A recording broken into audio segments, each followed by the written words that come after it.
British people love tea and cake, and today we're going to show you one of our favourites. It's Battenberg cake.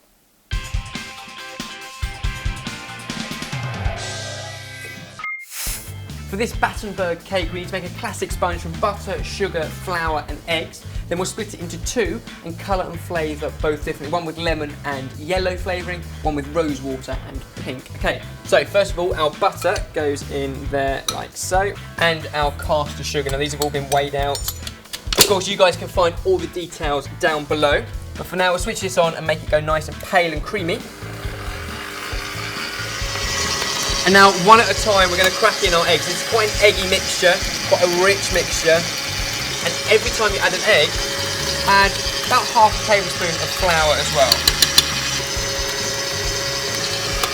So our fourth egg goes in with another tablespoon of flour. We've also got a raising agent, okay, so that's going in there as well. Now once that's combined, we want to divide this into two and do two separate flavours. So we've got rose water and pink, that makes sense. Yep. And we've got some lemon flavouring and yellow. So you'll actually be tasting what you see. Of course, you could mix them up if you want to play silly mind tricks and games with people, but we're going to keep it classic for today. Beautiful. Now, you've got a bowl over here, Jay. I do. So I'm going to put half of it into there for you. Thank you. And you can go mad on one. Which one, pink or yellow? Pink, why not? You do pink. You don't need too much food colouring. I literally mean like half a cap. And the same with the yellow. And how much rose water? About half a teaspoon of the flavouring, and the same with the lemon one that I'm doing. Okay. Stir it in. Again, we're trying to keep as much air in as possible, so just bring it together. Two containers we need to set them into, one for each. So loaf tins work really well if you want to make the Battenberg. It gives you the shape already. So I'm going to put my yellow mix into here. And if you can put your pink one in there. Spread that to the edges a little bit. And then, perfect, two separate sponges, both tasting and looking very different from the same mix. If you can put those into the oven, it needs 180 degrees Celsius for 30 minutes, and then we're allowed to cool and show you how to construct our Battenberg cake. There we go. Look at our sponges, cooled, lifted out of the tin. You can see now a fantastic pinkness that's covered by golden, okay, right, because of the way you've baked it. So what we need to do now is trim them so you actually see so the you pink can in the see middle. the pink in the middle. We want to go around all the edges of both cakes. So while I continue to carve these, Jamie, if you can do our icing. So this is a pack of shop-bought fondant icing. Yep. We're just going to dust the surface with icing sugar, not flour.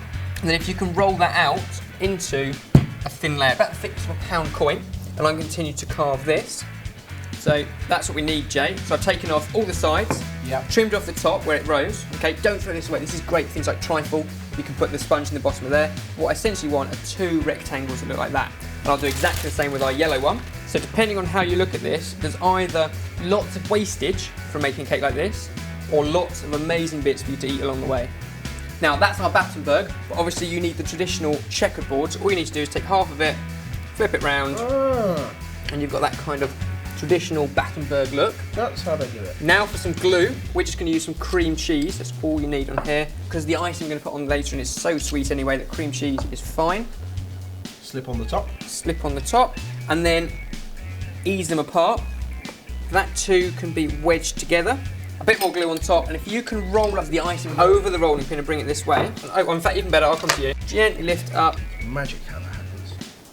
And then just drape it down. Sorry about that. Thanks, Ben. Drape it down over here, nice and gentle, making sure this goes right to the bottom, and unroll. Beautiful. And now what I want you to do in the meantime is take off this little bit, and the tiniest, tiniest little bit of yellow food colouring, and I mean one drop. If you can roll that all up and kind of mush it in your fingers so you end up with some yellow fondant icing. Perfect. Now I'm going to trim around all these edges, and the great thing about icing is you can just bunch all those pieces back together and use them another time. So, lift the whole thing up and onto a clean service board. Last bit, Jay, roll out your yellow icing again. I look like the Simpsons. Keep going. That's it, not around the pin, just on the table. It's hot, it's got hot. The important thing, all we're looking for is the magical S. Oh, it's got hot, Ben. S. Simple. Staggering. Solved. Stupendous. Stuck. And then lift the whole thing on top.